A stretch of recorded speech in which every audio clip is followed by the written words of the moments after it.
Est-ce que le Maroc pouvait espérer mieux sur cette rencontre, même si le score 0-0 face à la Croatie, on peut se dire que c'est très bien face aux vice-champions du monde, mais est-ce que le Maroc ne pouvait pas espérer mieux finalement, Mario ? Au vu de la rencontre, bien sûr, ils ont eu des occasions. Après, je pense qu'on attendait un peu plus quand même de cette deuxième mi-temps et j'avais une petite impression que les deux équipes se sont satisfaits du résultat, donc c'est ce que je pense. 0-0, c'est le troisième 0-0 d'ailleurs de cette Coupe du Monde. Presque consécutif, heureusement il y a eu l'équipe de France hier entre-temps, mais ça méritait mieux ou pas ? Non, j'ai été assez déçu de la seconde période finalement, parce que effectivement, les Marocains, on sent qu'il y a un potentiel, mais en termes de frappe au but et de mise en danger du gardien croate, ça a été quand même assez faible. Et le gardien marocain en sort une très belle aussi. Donc voilà, je trouve qu'ils n'y ont pas peut-être assez cru, parce que finalement, ils n'ont pas beaucoup frappé au but, il n'y a pas eu assez de mise en danger. Et puis il y a des joueurs qu'on attendait qui ont été un petit peu trop discrets. Mais enfin, tu fais 0-0 pour une entame de Coupe du Monde face à la Croatie. C'est un très bon résultat aussi quand même. Belgique-Canada dans le même groupe pour le Maroc et la Croatie. Les stats du match pour avoir un regard sur cette rencontre, Virginie ? Alors la possession était clairement croate, 65% contre 35%. Il y a eu plus de tirs du côté du Maroc, 8 tirs dont 2 cadrés, 5 pour la Croatie dont 2 cadrés également. Et puis 5 corners pour les Croates, aucun pour les Marocains. Et ils ont plus tiré que les Croates, Etienne, les vice-champions du monde quand même en face. Ouais, non, c'est un très bon résultat pour les Marocains. Après, moi, je ne les voyais pas perdre ce match-là, je les ai vus avant, et vraiment, je trouve que c'est une belle équipe. Mais à l'arrivée, force est de constater, j'aimerais bien voir les stats des occasions nettes, et je pense que les Croates sont devant. Je pense que les occasions les plus flagrantes étaient croates. Donc, à l'arrivée, oui, c'est un bon résultat pour les Marocains, même si ils ont concédé pas mal d'occasions quand même. Vous voulez les occasions nettes J'aimerais. Alors, il faut qu'on se les remémore tous parce que ça n'existe pas en stats, en fait. Les stats, elles font pas de il y a différence. les expected goals. Et pour les coups, les expected goals. Alors, si ça, c'est les occasions nettes, donc. Bah oui, ça reflète un petit peu ça. Et pour le c'est coup, ce qui se rapproche le plus, alors. C'est ce qui se rapproche le plus. Les Croates sont dessus. Alors, on est comment sur les expected goals ? Ils sont à 0,65 les Croates et 0,35 pour le Maroc. Mais c'est charabia. Ça veut dire quoi ? Aidez-nous. Prenez-nous par la main, les situations de but attendues, c'est-à-dire notamment sur les frappes.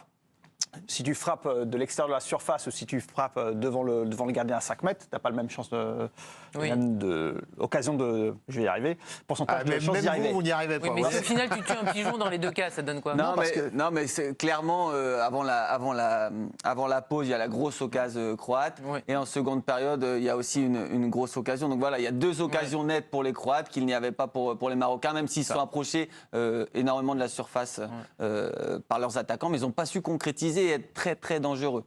Et les Marocains, il y a la très belle frappe d'Hakimi. Presque trop belle même.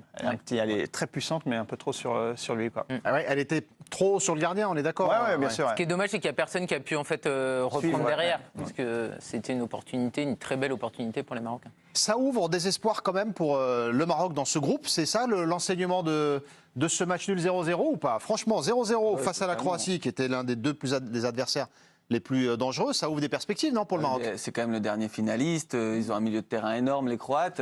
Non, les Marocains peuvent être vraiment fiers de leurs prestations. Après, on en attend tellement de ces joueurs-là, parce que, comme Karine disait, arrière gauche, arrière droit, défense centrale, milieu de terrain, il y a des beaux joueurs partout au Maroc. Donc, ils sont capables de rivaliser, ils l'ont fait aujourd'hui. Et pour moi, ils ont vraiment une chance de passer dans ce groupe-là.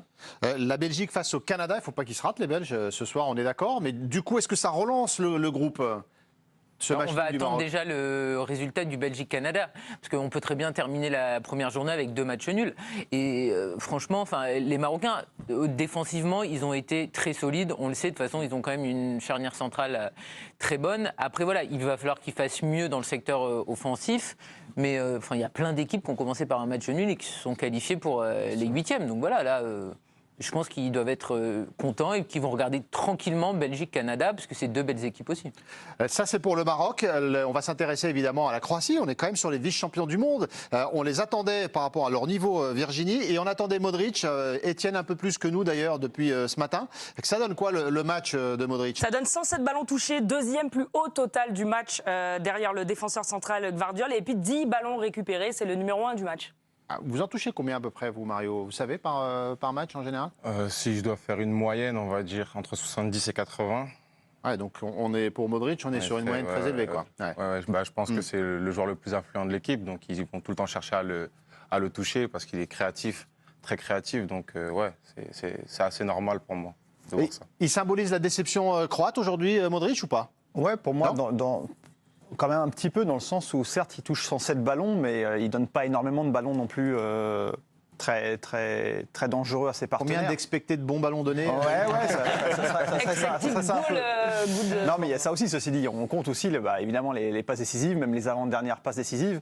Et là-dessus, il n'a pas été spécialement performant. Donc, voilà. Pas mal de fautes. C'est ça qui surprend. Il aurait dû prendre au moins un jaune, on est d'accord. Oui, mais même en si c'est seconde Modric, période, on on l'a vu faire des fautes et c'est vrai que c'est pas du tout le genre de joueur à faire ce genre de fautes. Après, on lui demande aussi un peu de tout faire dans cette équipe. Ouais. Donc il y a un moment, c'est compliqué. Oui, c'est un maestro, oui, c'est un génie. Il doit être épaulé par ses joueurs. Et là, ce midi, c'était un peu, voilà, tu es notre sauveur, tu es notre capitaine. Et des fautes qui disent aussi quelque chose sur le jeu de la Croatie. Quoi. Il était souvent dépassé. C'est des fautes un petit peu de frustration, de je suis éliminé, je fais une grosse faute. Donc, non, c'est sûr que la Croatie est un petit peu déçue quand même. Ouais. On parle beaucoup des champions du monde sortants qui ont des difficultés sur les dernières éditions, mais sur les finalistes, parce que quand même, ils ne sont pas champions du monde, mais ils sont finalistes. Vous avez vu un finaliste de Coupe du Monde là sur la Croatie ou pas? Non. Il peut y avoir une montée en puissance aussi. On ne va pas non plus tout de suite les pose la question, enterrer. Karine. Non, mais c'est vrai qu'il y a une petite déception sur leur. Oui. Après, ils sont tombés sur une équipe marocaine qui a un niveau par rapport. On va comparer par rapport à hier soir. Je pense que c'est tout autre que la sélection australienne. Voilà, le Maroc, c'est une belle sélection. Ils ont mis beaucoup d'impact, beaucoup d'intensité, même s'ils ont mal terminé. Puis la pour qualité moi, des joueurs, même. C'est pas horrible de faire un nul contre le Maroc pour commencer son mondial. Enfin, les Australiens, il y en a quoi, quelques-uns qui jouent en Europe dans des clubs mineurs. Au Maroc, tu as des très bons joueurs sur toutes les lignes qui jouent dans des clubs gros d'un clubs, autre gabarit. Donc c'est incomparable en fait. Ça veut dire que pour finir, le Maroc qui sort de la poule pour une première fois depuis 86 pour le Maroc. Qui y croit? Lève la main. Étienne, Oui. Mario aussi, Virginie aussi. Moi, Et j'attends Karine, vraiment le Ouais, Belgique-Canada. Ils attendent le troisième match. Ouais, mais Non, il mais joue parce pas que le Maroc face à la Belgique et au Canada ce soir. Oui, On en mais sauf reparle que après dans le Belgique-Canada, les Belges, ils ont une défense ultra vieillissante. Lukaku n'est pas là. Je veux dire, si le Canada bat les Belges, voilà, ou s'il y a un match nul, j'attends vraiment de voir le premier résultat. Belgique-Canada ce soir. Oui, le résultat d'ensemble du groupe Belgique-Canada ce Si soir. vous voulez, qui on sera revient, entouré on refait par l'émission l'équipe du après. soir. Vous Ouais, êtes l'équipe là au du soir, soir va s'en charger. Vous avez dit un nul, c'est très positif. Pour qui? Ah ben pour les Marocains. Pour les Marocains, d'accord. Oui. Oui. Oui, c'est un bon résultat. On peut Bien pas. sûr. Enfin, je pense avant de jouer, ils signaient pour un match On ne nul. peut pas être déçu Sans de aucun faire problème. match Non. nul face à la Croatie. C'est vrai que vu le match, mais ce qui est bien pour la suite peut-être de la compétition Encourageant. pour le Maroc, ce sera le quatrième match du jour à suivre. Allemagne-Japon à vivre façon la chaîne équipe dans la grande soirée. Puis ce sera au tour de l'Espagne d'entrer en liste dans cette Coupe du Monde face au Costa Rica. Et nous,